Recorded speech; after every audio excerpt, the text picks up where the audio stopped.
Chers sujets du Royaume de France, chers amis, chers abonnés, je profite de ce mouillage idyllique pour revenir sur certains propos et certains reproches qui ont pu m'être faits par rapport à ma vidéo d'hier. Déjà mon coup de gueule concernant Civitas, alors c'est plus une correction fraternelle qu'un coup de gueule.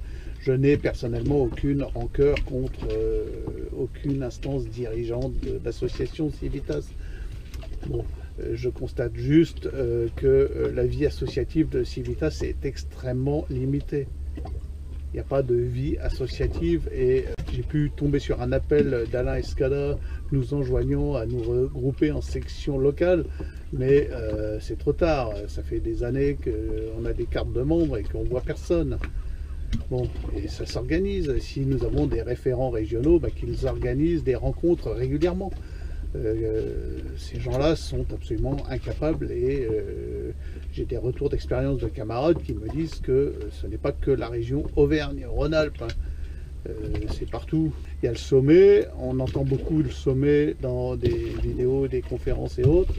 Il y a une réunion annuelle, une grande réunion à laquelle il est très difficile de se rendre. Je devrais y aller en tant qu'écrivain, j'aurais aimé, mais c'est compliqué. Voilà, mais ça s'arrête là.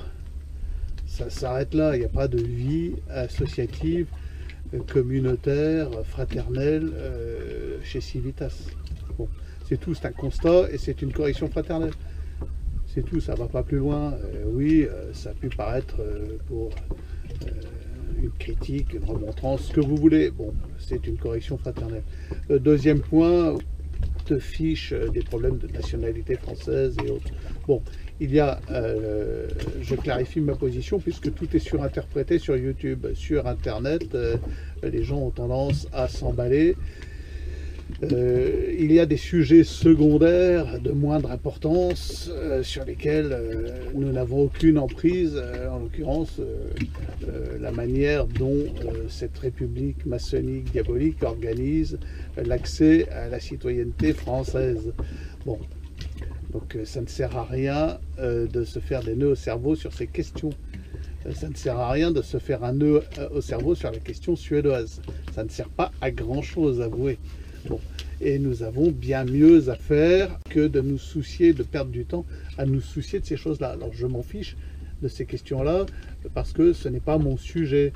Moi, il y a des sujets pour lesquels je pourrais plus, j'aurais pas plus d'emprise, mais je pourrais plus risquer d'être banni des réseaux sociaux, d'avoir affaire à la justice, que ces questions-là. Les sujets importants de l'avortement par exemple, bon, j'ai pas beaucoup d'emprise sur l'avortement, sauf que là ça touche directement des âmes d'enfants et là je peux avoir une emprise directe. Bon, sur les lois qui ne sont pas encore votées, je peux avoir une emprise. Nous avons une force par la prière, nous pouvons contrer la promulgation de ces lois iniques. Nous pouvons en limiter les dégâts et faire en sorte qu'elles soient retardées. Ça, c'est tout à fait possible. Voilà. Et nos ennemis sataniques le savent très très bien. Ils savent très bien que nous avons un pouvoir spirituel sur ces choses-là. Voilà. Ce sont pour moi des sujets moins secondaires, plus importants, sur lesquels je porte mon attention.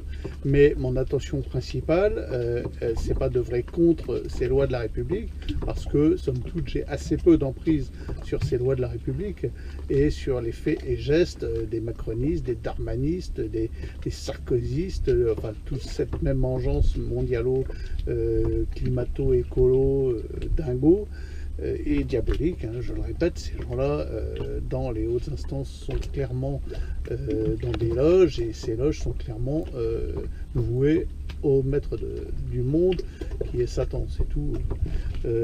Mon combat principal, j'œuvre pas contre eux, j'œuvre pour la royauté, l'avènement de la royauté sociale de notre Seigneur Jésus-Christ. Voilà. Et je préfère consacrer mon énergie à me soucier de défendre la royauté sociale du Christ et notre attachement à Christ. Sur ces cas-là, j'avoue qu'il y a certains évangélistes bien plus pertinents que nombre de catholiques qui se lancent dans des faux combats ou dans des combats d'arrière-garde ou des combats ma foi, dangereux. Le prétexte, de toute façon, saisi par Darmanin pour dissoudre Civitas, parce que c'est clairement un prétexte, il en aurait trouvé un autre. Hein. Il était à l'affût d'une petite phrase qui, somme toute, est totalement insignifiante. Hein.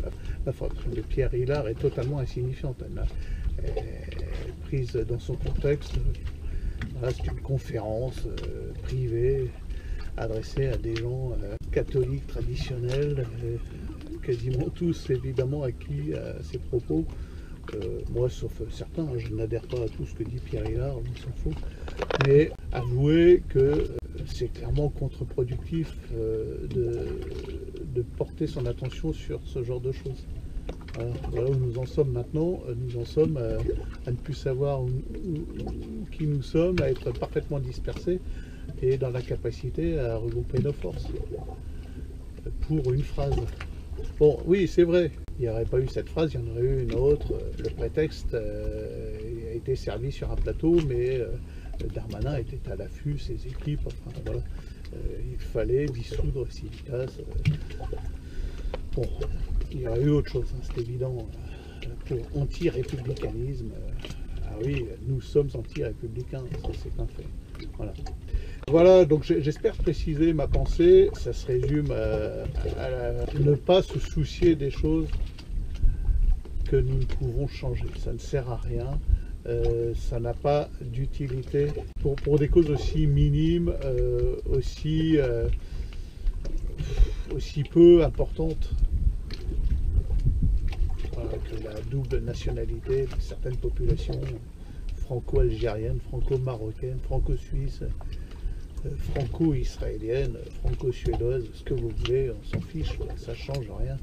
Et sur les politiques d'accueil, enfin, entre guillemets, hein, c'est les politiques migratoires d'invasion orchestrées, nous n'avons pas grand pouvoir là-dessus, malheureusement. Bon, donc, voilà, ce n'est pas mon sujet actuellement. Ce n'est pas mon sujet. Par contre, si pour les nouveaux migrants, nous pouvions, nous tous catholiques, même si nous sommes opposés à ces flux migratoires, et si nous pouvions être pour tous ces migrants le visage du Christ, ça changerait peut-être la donne. Ah, je vous laisse méditer là-dessus.